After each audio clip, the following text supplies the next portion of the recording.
देशवार्ता में आपका स्वागत है। मैं हूं अजहान अंसारी। दिल्ली के जंतर मंतर पर पेपर लीक को लेकर डीयू के छात्रों ने एक बड़ा प्रदर्शन किया है और शिक्षा मंत्री धर्मेंद्र प्रधान के इस्तीफे की वो मांग लगातार कर रहे हैं। हमारे साथ डीयू की छात्रा मौजूद हैं। ये बताइए, आखिर क्यों धर्मेंद्र प्रधान के आप इस्तीफे की मांग कर रहे हैं? क्या कुछ मसला है? क्या क्या मांगे आपकी रही आज?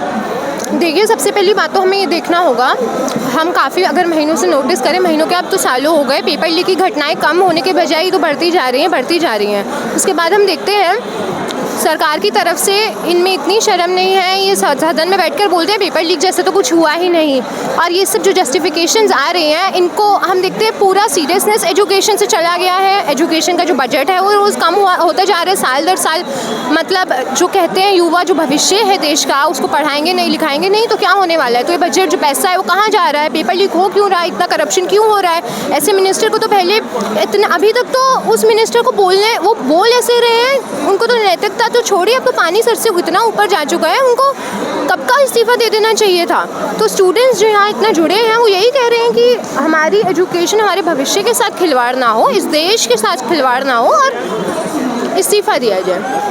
इस तरीके से कहा था कि जांच में पाया गया है कि कोई पेपर लीक नहीं हुआ और कोई गड़बड़ी नहीं है। शिक्षा मंत्री संसद में भी बोलते हैं, कहते हैं कि हमने शिक्षा नीतियों में बदलाव करके बहुत ज़्यादा हमने शिक्षा में बदलाव करके बहुत अच्छी शिक्षा नीति कर दी है। तो इस पर क्या कहोगे? कोई पेपर लीक नहीं है तो क्यों नेट का एग्ज़ाम होने के अगले दिन ही कुछ ही घंटे बीते थे और नेट का एग्ज़ाम कैंसिल हो जाता है? क्यों नीट के एग्ज़ाम में इतनी धांधली होती है? सुप्रीम कोर्ट की इतनी सुनवाई होती है, सुप्रीम कोर्ट ने खुद बोला कि हाँ धांधली हुई है, हाँ इतने बड़े स्तर पर, वो भी हमें जजमेंट का तो हम क्या ही बोले, इतने बच्चे उससे भी अग्रीव्ड है कि रीनीट होना चाहिए था।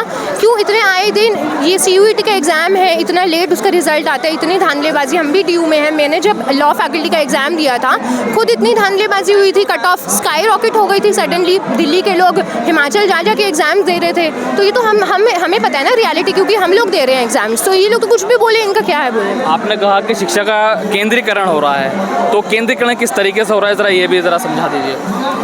देखिए, शिक्षा केंद्रीकरण ऐसे हो रहा है, पहले आप देखते होंगे इनफैक्ट PhD के भी एडमिशन, अब एक नेट का एग्ज़ाम होगा, सब यूनिवर्सिटी अपने एग्ज़ाम नहीं करा सकती।